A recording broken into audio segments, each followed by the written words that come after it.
جہاں 100 سال سونا ہے کہ 200 سال کہ 500 سال کہ 1000 سال، ہمیں معلوم نہیں قبرستان میں کتنا سونا ہے، وہاں کے لیے بندہ ایک رات کی بھی عبادت کرنے کو تیار نہیں، ایک تسبیح گھمانے کو بھی تیار نہیں، وہاں کی عمارت تیار کرنے کو بندہ تیار نہیں۔ یہ شیطان ڈائیورٹ کر چکا ہے تمہیں، تمہاری اصلی منزل تو وہ تھی، تمہیں لگا دیا کسی اور کام میں، تمہیں لگا دیا کسی اور کام میں۔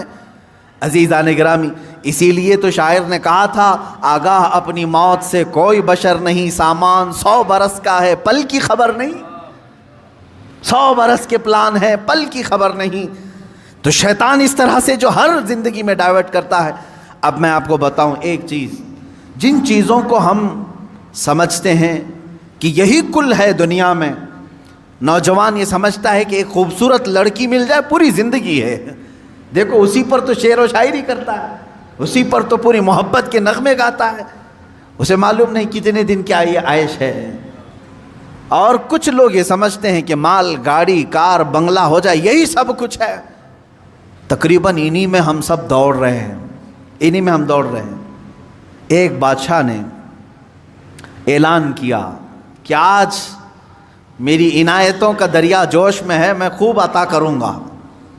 لوگوں کو بلایا، ایک کوئی بندہ ایسا آ جائے جس کے لیے میں کہتا ہوں اپنے ہاتھ میں ایک چھڑی لے لے، لکڑی لے لے، اور وہ زمین پر دائرہ کھینچتا جائے صبح فجر کے بعد۔ اب وہ دائرہ کھینچتا کھینچتا سورج کے ڈوبنے سے پہلے پہلے تک جتنا دائرہ کھینچ لے گا وہ پوری زمین اس کے نام پہ کر دوں گا۔ دن بھر میں آپ کتنے ایکڑ کھینچ لیں گے؟ اگر فری میں مل رہا ہے تو کون چھوڑے گا؟ دائرہ کھینچنے کے لیے کہا کہ جو لکیر سے سرکل بنا لے، جتنا بنا لے گا، لیکن ٹائم ہے سورج ڈوبنے سے پہلے پہلے تک۔ اس میں سے ایک وزیر یا ایک سپاہی آگے آیا اور اس نے اپنے ہاتھ میں چھڑی لے لی، بادشاہ سلامت مجھے اجازت دے دے۔ اور بادشاہ نے کہا کہ اگر سورج ڈوب گیا تو پھر ایک بالشت زمین بھی نہیں دی جائے گی، یعنی 1 فٹ زمین بھی نہیں دی جائے گی۔ ہاں، سورج ڈوبنے سے پہلے پہلے تک یہاں پر دائرہ مکمل کر۔ اب وہ نکلا چھڑی لے کر کے، لکیر کھینچتے کھینچتے، اسے بہت بڑی زمین چاہیے تھی، اتنی بڑی کہ اس سلطنت میں کسی کی نہ ہو، جب فری میں مل رہی ہے۔ کھینچتا کھینچتا وہ گیا، کافی دور تک چلا گیا، دوپہر ہو گئی، تھک گیا، کچھ دوڑا کچھ چلا۔ اب جب دوپہر ہو کر سورج ڈھلنے لگا تو اس نے سوچا واپس ہو جاتے، چونکہ جہاں سے میں دائرہ کھینچا ہوں وہاں تک لا کر کے لکیر کو ملانا ہے، اتنی زمین میرے نام پہ۔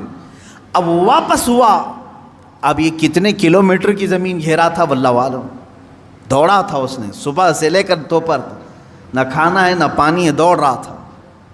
دوڑتے دوڑتے سورج پیلا ہو گیا، عصر کا وقت آ گیا۔ اب اس نے دیکھا کہ بادشاہ کا محل اور سپاہی سب قریب نظر آ رہے ہیں، دل میں ٹھنڈک ہو گئی، میں پہنچ جاؤں گا، سورج کے ڈوبنے سے پہلے پہلے میرے بگننگ پوائنٹ جو ہے جہاں سے سٹارٹ ہوا تو وہاں تک پہنچنا ہے مجھے۔ لیکن تھک گیا تھا، آزا جواب دے رہے تھے، نڈھال ہو گیا، شاید آدھا کلومیٹر یا 1 کلومیٹر باقی رہ گیا ہوگا، چلنے کی سکت نہیں رہی۔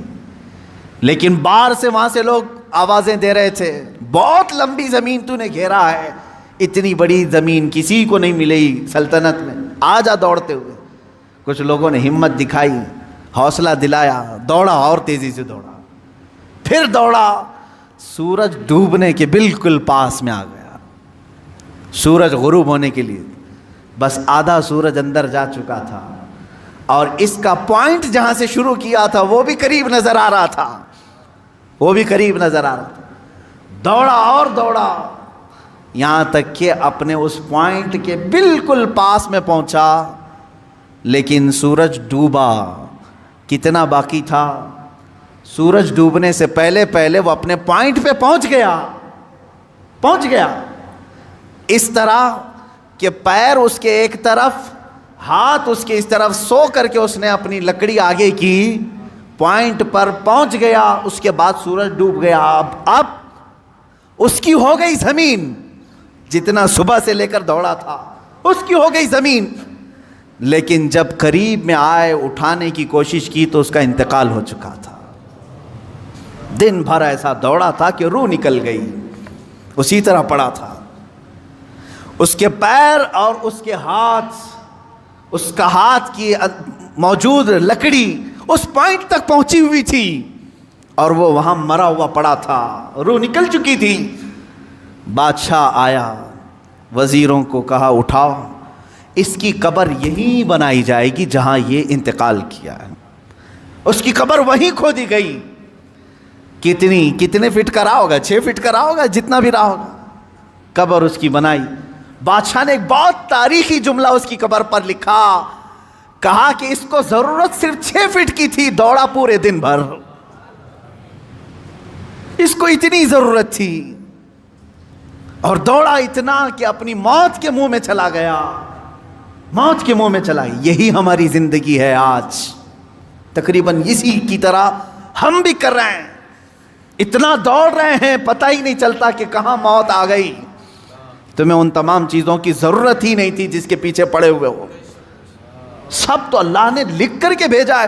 ارے میاں تم اپنی ماں کے پیٹ میں 100 دن کے نہیں تھے، تب اللہ نے فرشتوں کو بھیج کر کے لکھوا دیا، اسے اتنا رزق لکھ دو، اسے اتنے اولاد لکھ دو، اسے اتنی خوشبختیاں لکھ دو، سب لکھا جا چکا ہے۔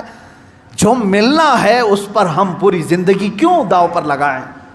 ہمیں تو اس مولا کو راضی کرنے کے لیے زندگی خرچ کرنی چاہیے، ہم وہ نہیں کر سکے۔ میں یہاں چند بزرگوں کی بات بتا دوں، اللہ والے، کیا دنیا میں انہوں نے کچھ حاصل نہیں کیا؟ مخدوم علی شاہ مینا رحمۃ اللہ تعالیٰ علیہ، محمد شاہ مینا رحمۃ اللہ علیہ، لکھنؤ کے بڑے بزرگ، ان کی سیرت میں نے پڑھا۔ جانتے ہیں عبادت بھی کیسے کرتے تھے؟ اللہ اکبر، رات کے وقت کھلی دیوار جو ہوتی، کمپاؤنڈ جیسے ہوتا ہے دیوار کے اوپر کھڑے ہو جاتے تھے، عبادت کے لیے کھڑے ہوتے تھے، ادھر بھی نیچے ادھر بھی نیچے، بیچ میں دیوار ہے، کھڑے کھڑے عبادت کرتے تھے رات تک۔ لوگ کہتے کہ حضور مسجد ہے، نیچے صحن ہے، آرام سے کریں۔ کہتے جب آرام ملتا ہے تو نیند آ جاتی ہے، آرام ملتا ہے تو نیند آ جاتی ہے۔ میں دیوار پر کھڑا ہوتا ہوں اور رات کو نیند آتی ہے تو کبھی کبھار دیوار سے گر جاتا ہوں۔ تو کہا گر جاتے ہیں پھر بھی کھڑے ہوتے ہیں؟ کہا ہاں، جو جسم غافل ہوگا اس کی سزا یہی ہے کہ وہ دیوار سے گرایا جائے، جو اپنے مولا سے غافل ہو اس کی سزا یہی ہے کہ اسے گرایا جائے۔ یہ اللہ والے تھے جو لمحے بھر کے لیے غافل ہوتے تو اپنے جسموں کو سزا دے دیتے تھے۔